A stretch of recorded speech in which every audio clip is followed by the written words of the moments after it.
Olá, olá a todos, muito bom dia, muito boa semana. Hoje é segunda-feira, 15 de agosto de 2022. Hoje o programa inicia com transmissão simultânea aqui na BMC Agro também, então toda a audiência da BMC sejam muito bem-vindos ao Primeira Hora do Agro de hoje.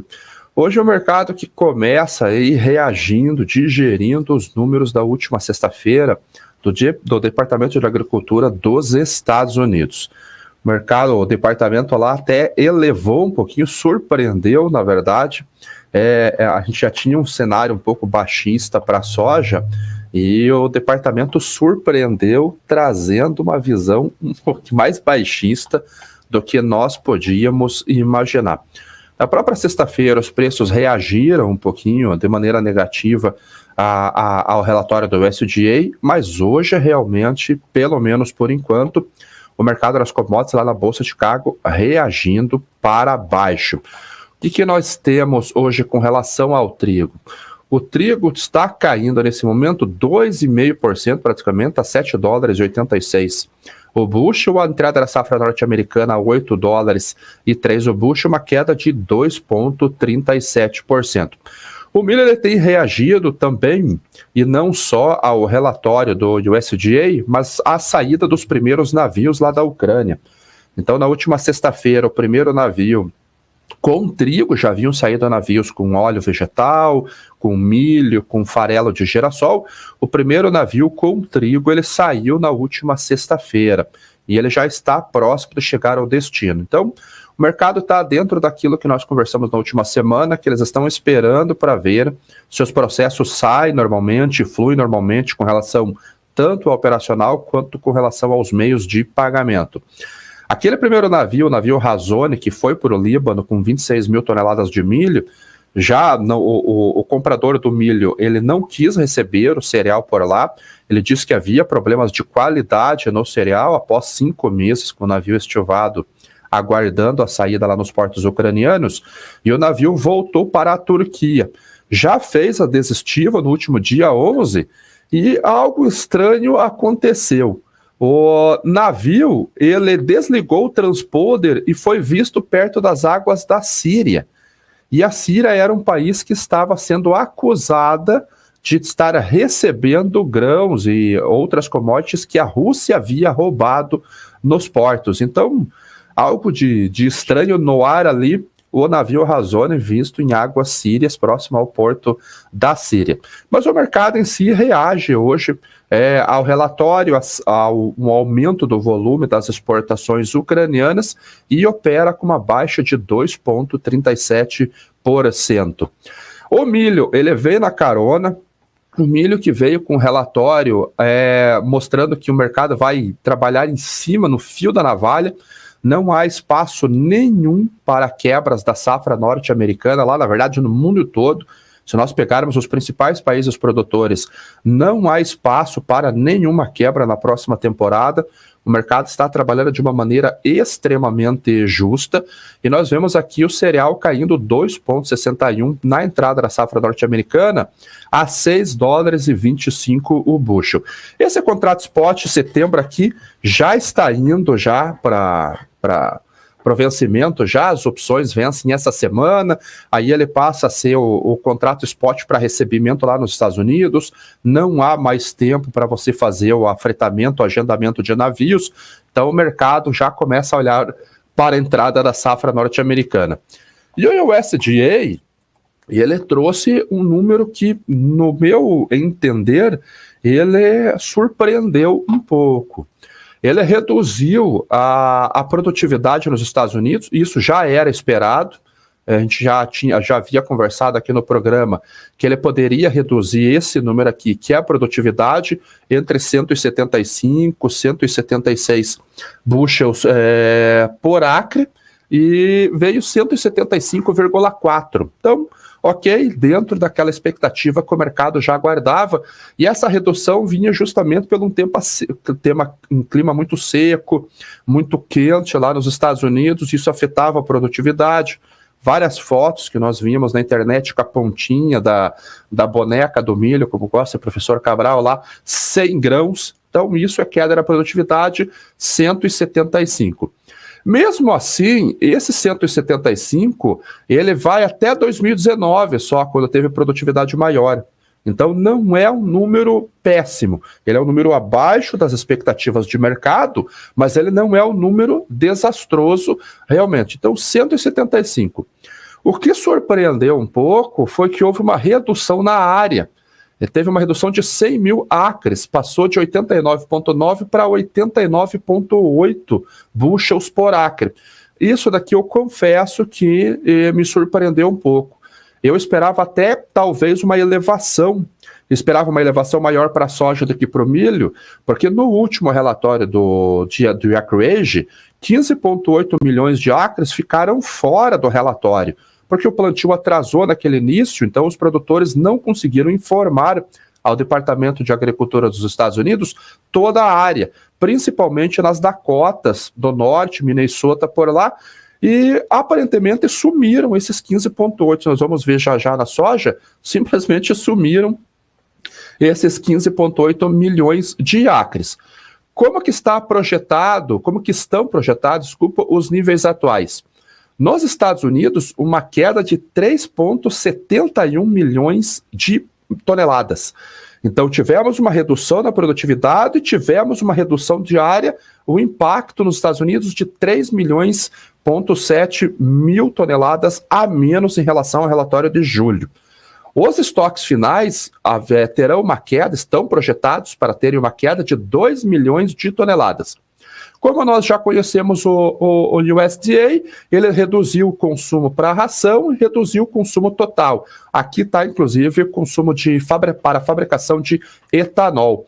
Então, mesmo com uma redução no consumo doméstico nos Estados Unidos e nas exportações também, houver uma redução de 630 mil toneladas, nós vimos aqui que os estoques vão baixar em 2 milhões. Mas o número que mais me surpreendeu foi esse 8 milhões a menos aqui. Nós sabíamos que as condições na Europa estavam ruins, várias notícias circulando, imagens, fotos circulando, vídeos circulando na internet, mostrando como que estava a qualidade das lavouras lá, principalmente na França. Era uma qualidade ruim, mas o USDA cortar 8 milhões na produção da União Europeia é um número muito, muito forte, realmente. Ontem à noite, o Michael me marcou numa publicação aqui mostrando a condição do milho, se eu não estou enganado, lá na França. Deixa eu ver, vamos achar aqui. Cadê? Ontem foi Dia dos Pais, parabéns para todos os papais ali. Aqui, ó. Opa, não é esse daqui. Olha como que está a condição desse milho aqui, olha o tamanho do milho. Aqui na ponta a gente vê que não tem milho, seco, a planta baixa. Então tudo isso acabou impactando no último relatório do Departamento de Agricultura dos Estados Unidos e houve esse corte ali de 8 milhões de toneladas, que é um número muito forte. Da mesma maneira que nos Estados Unidos, na Alemanha, o Marco está falando que é na Alemanha. Da mesma maneira que o departamento reduziu o consumo no mercado doméstico, o USDA fez isso para a Europa, diminuiu em 1,8 milhões o consumo para a fabricação de ração, 2 milhões o uso doméstico, 2 milhões as exportações. E os estoques cairão 1,31 milhões de toneladas. Para os números aqui da América do Sul, não houve qualquer alteração. Então, a Argentina continua projetado 55 milhões, Brasil 126 milhões, África do Sul 17 milhões. O número que me chamou a atenção com relação ao Brasil é esse número de exportação. 47 milhões de toneladas para exportação de milho aqui no Brasil me parece um número muito forte. Esse ano nós estamos com as exportações aceleradas, só para esse mês de agosto nós temos mais de 8 milhões e 100 mil toneladas já nomeados, já há nomeações próximas a 1 milhão de toneladas para o próximo mês, então a gente deve encerrar esse ano com exportações ali na faixa de 37, 38 milhões de toneladas. Isso que nós estamos com uma safrinha recorde. A nossa safrinha deve vir próxima a 87 milhões de toneladas. Agora, este número de 47 me parece realmente um número bem agressivo nesse momento, mesmo com a possibilidade da China vir a comprar o milho aqui no Brasil já no próximo ano. Então, há aquela expectativa de que vai ter exportações de milho para a China esse ano. Eu acho pouco provável. Se sair, vai ser 2, 3 barcos só, porque eu estou no mercado há tempo suficiente para saber que as coisas não funcionam de maneira rápida. Nem aqui no nosso Ministério da Agricultura aqui, quanto às traders, não querem entrar num risco, já que a China reduziu as exigências fitossanitárias para essa temporada, e nem lá no AQSIC da China. Então, eu acho que essas exportações devem ficar para o ano que vem, e eu projeto ali 2 milhões e meio de toneladas de exportação com origem aqui no Brasil. Então, esse 47 milhões me parece um número muito, muito forte. Outro número que nós esperávamos já era a elevação das exportações ucranianas. Então, a gente imaginava que com a retomada dos processos por lá, aquele 9 milhões iria crescer, e realmente veio 12 milhões e meio, 3,5 milhões de toneladas a mais nas exportações ucranianas. Agora, 5 milhões de toneladas a mais na produção ucraniana me parece um número exagerado nesse momento. Não temos informações realmente de como que estão os campos ucranianos. O plantio está começando agora do trigo de inverno por lá. As fazendas ainda estão abarrotadas com grãos por lá que não puderam ser escoados ainda. Por isso que nós monitoramos as exportações. Até agora, entre 15 navios e 17 navios saíram. A gente está aguardando os navios que não estavam estivados irem lá para a Ucrânia. A Ucrânia está acelerando, tanto que o milho está com desconto entre 20 e 25 centavos de dólar por bushel de prêmio em relação ao Brasil, em relação aos Estados Unidos, numa tentativa de acelerar as exportações por lá. O frete já tem, o custo de seguro de frete marítimo tem caído. Hoje ele está na faixa de 1,7%, 1,8% o valor da carga. Aqui no Brasil e Estados Unidos, para você ter uma ideia, esse frete está na faixa entre 0,3% e 0,7%, dependendo aí o score do contratante, e lá está quase 3 vezes, mas já chegou a 5%. Então, reduziu bastante, a tendência é de queda, os processos fluindo de uma maneira mais rotineira, a gente acaba vendo o seguro, o frete caindo. Enquanto o frete não cai, o país decidiu reduzir os seus indicativos de venda. Agora, aumentar a produção me parece um pouco forte ainda nesse momento, mas 30 milhões de toneladas vieram a mais no relatório agora, no último relatório, o WASDE. Temporada chegando ao fim, o próximo relatório de setembro é basicamente o fechamento desta temporada. E o grão lá, o cereal, acelerando as quedas aqui, quase 3% de queda nesse momento. A soja sim veio basicamente dentro daquilo que nós esperávamos. Houve uma elevação da produtividade, isso surpreendeu. Houve uma redução da área, isso também surpreendeu. Mas o relatório, no geral, ele veio baixista para as cotações da soja. Então nós estamos vendo aqui hoje o grão caindo 3% para o vencimento de novembro, que é a entrada da safra norte-americana, a 14 dólares e 11 o bushel, 42 centavos de queda. Farelo caindo 2,13% também. O farelo acaba tendo uma pressão de queda menor devido às condições lá nos Estados Unidos de logística. Isso tem impactado os prêmios de negociação no mercado doméstico e levado o comprador para a bolsa. Comprador na bolsa, o preço tende a subir, mas a expectativa de uma safra maior lá nos Estados Unidos também impacta na oferta, e o derivado aqui da soja tem caído hoje 2%. Óleo de soja, uma queda aqui de 3,5%, basicamente, a 65 centavos de dólar por libra-peso. E lá na Malásia, o óleo de palma caiu 6,5% hoje, uma forte queda.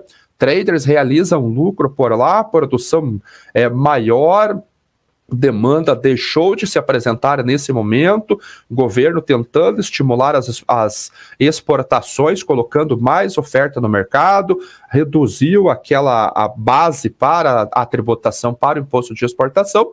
Nós temos um cenário bom para a queda do óleo de palma, o óleo mais consumido, o óleo vegetal mais consumido do mundo.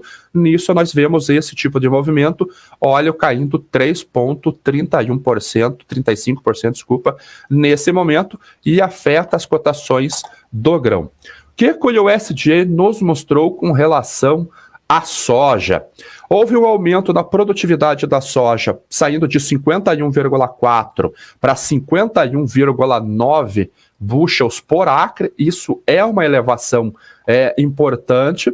Houve uma redução de 300 mil acres. Isso acabou me surpreendendo, porque eu imaginava que haveria até um aumento de área devido àqueles 16 milhões de acres lá, e veio uma redução. Então, realmente não houve o plantio naquela área lá.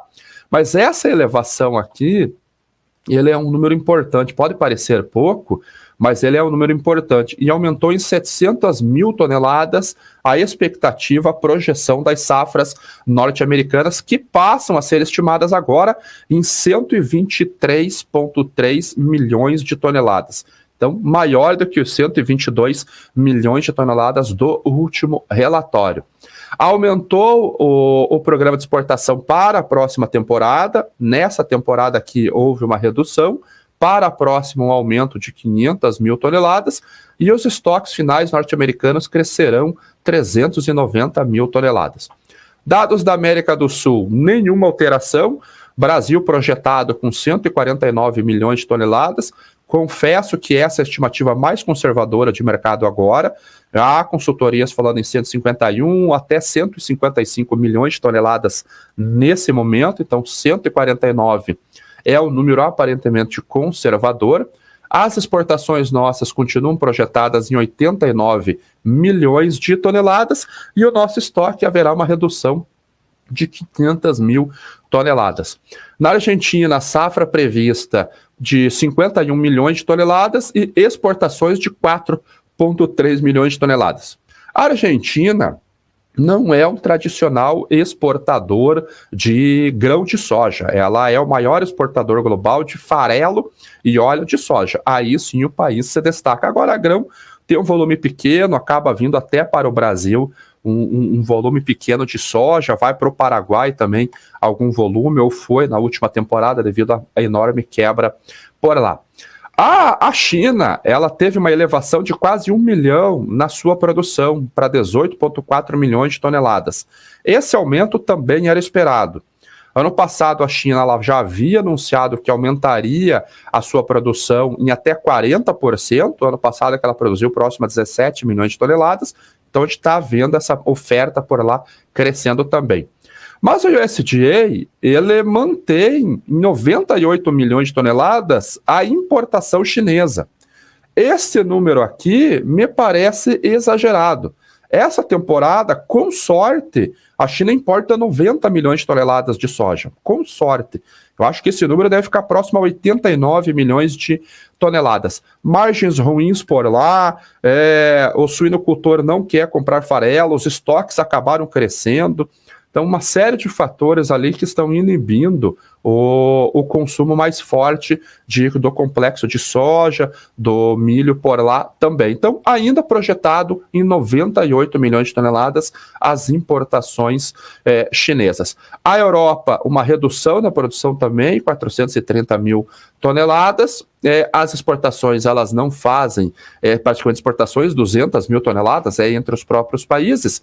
E a importação da União Europeia é estimada em 15,2 milhões de toneladas, um aumento também no volume importado por lá. E nisso nós vemos esse movimento aqui do balanço. O que vai fazer preço a partir de agora? O clima. O clima passa a ser o grande driver de movimentação de preços, ainda pelo menos para os próximos 15 dias. Com relação à anomalia de temperaturas, para essa semana e para os próximos 5 dias, nós vemos que ambos os modelos, tanto os modelos europeus quanto os modelos norte-americanos, mostram que a temperatura teve uma reduzida em todo o cinturão aqui do meio oeste, vindo da Dakota do Sul, passando por Nebraska, Minnesota, Iowa, Illinois, Indiana e Ohio, a temperatura tem uma queda nesta semana em ambos os modelos. De 6 a 10 dias, o modelo continua, aumenta um pouquinho o calor aqui no Nebraska e na Dakota do Sul, e 11 a 15 dias, aí sim, esse modelo aqui, o americano mostra um frio um pouquinho mais intenso, uma divergência em outro modelo aqui, e o modelo europeu mostra que esse frio ele desce um pouquinho aqui, vindo do Missouri, Kentucky, para baixo, vindo até o Golfo.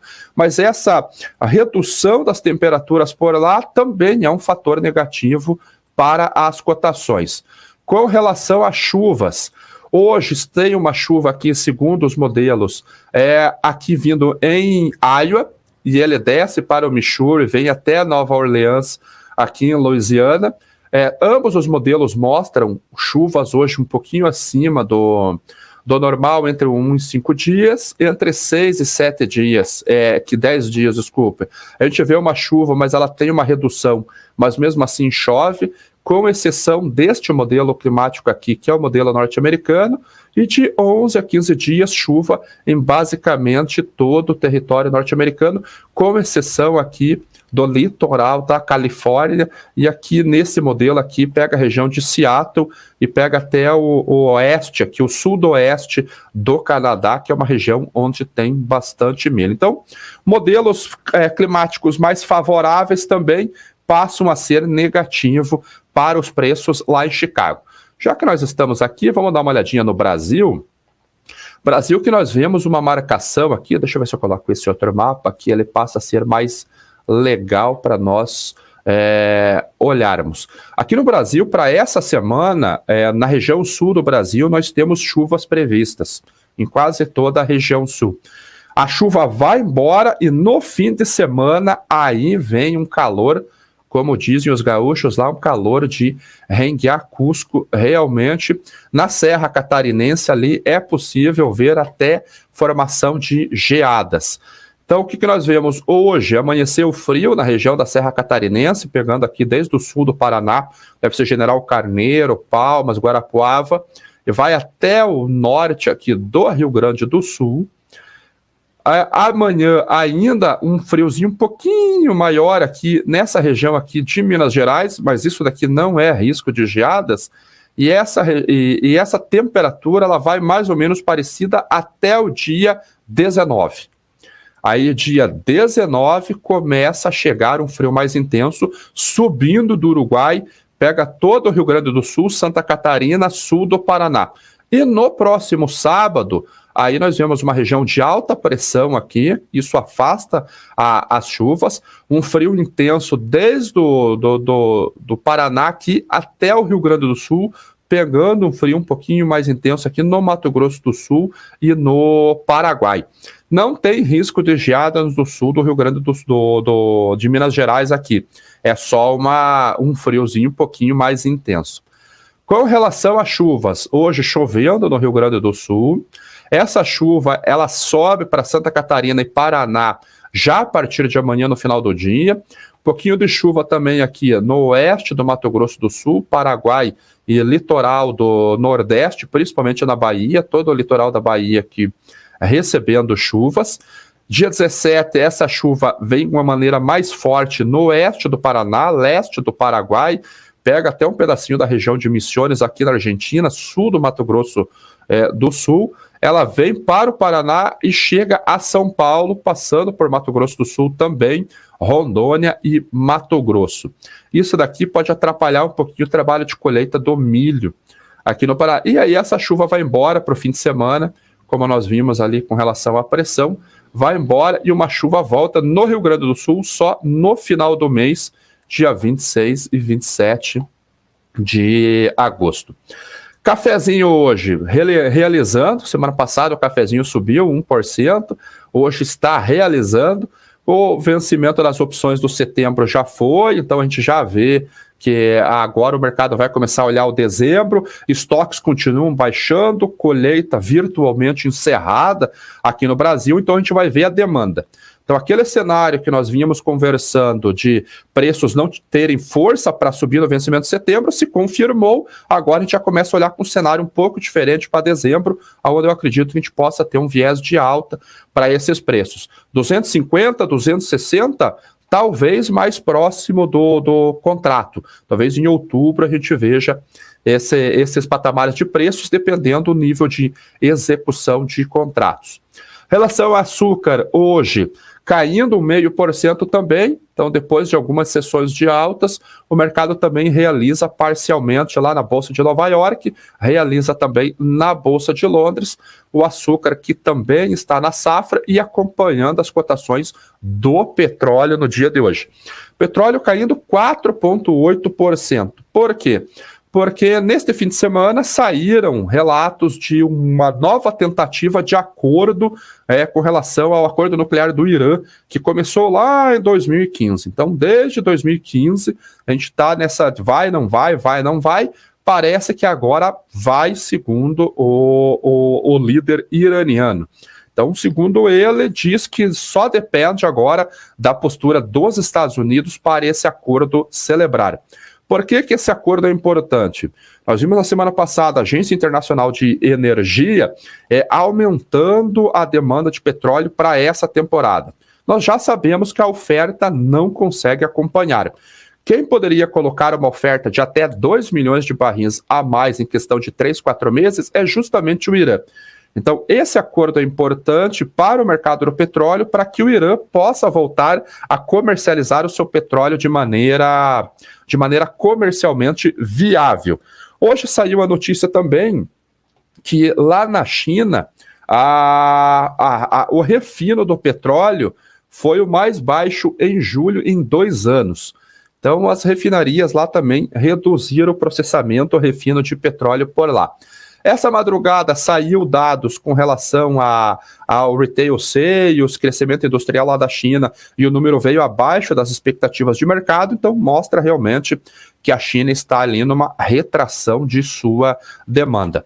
Como que está o mercado chinês hoje para nós fecharmos já o programa de hoje? O que eu tenho aqui na tela? Lá na China, o milho, queda de 1,4% lá na Bolsa de Dalian, a soja também uma queda de 1,4% também, refletindo, claro, os números do relatório do USDA. Óleo de palma, como eu falei para vocês, uma queda de 6,72%, e o frete, o indicador de fretes também uma queda forte de 5%, mostrando ali uma retração realmente na demanda. Então, a abertura de mercado é esta. Vamos ver como que nós estamos com relação aos likes ali. O pessoal pode ajudar. Aqui no Relatórios Agro, 79 likes só, 157 pessoas ajudando. Podiam ajudar. E lá na BMC, 255 pessoas assistindo, 129 likes aqui na BMC. Então, vamos dar o like que não custa nada realmente. Vamos ver se tem alguma pergunta do pessoal. Aqui estão tentando fazer a China pegar no tranco. Sempre assim, né, Cláudio? Já vários pacotes de estímulos por lá e a China vai nessa realmente tentativa de não deixar a economia restringir muito aí. Desligou o TP e foi vender ilegalmente? Talvez, né? Há várias acusações, não sei se é Michael ou Maico, várias acusações de que a Síria tem comprado da Rússia grãos roubados da Ucrânia. Vamos ver aqui, software muito bom, ontem mostra previsão de como. Esse é o Wacom da Refinitiv. Ele é um concorrente direto da Bloomberg, mas ele tem uma vocação melhor para as commodities. Isso daí. O diesel russo vai chegar, já está chegando, mas como eu disse em outros programas, isso vai arrefecer a oferta e não os preços, porque os preços são feitos pelo PPI. Então é isso aí, pessoal. Chegamos ao programa de hoje. Quero agradecer toda a audiência, que vocês tenham uma ótima semana. Bem-vindo à audiência da BMC ao Primeira Hora do Agro e voltamos amanhã novamente às 8 horas da manhã. Todos tenham um ótimo dia, todos tenham uma ótima semana. Esqueci de falar. O nosso curso já vai abrir as vagas esta semana, então não percam tempo. Tchau.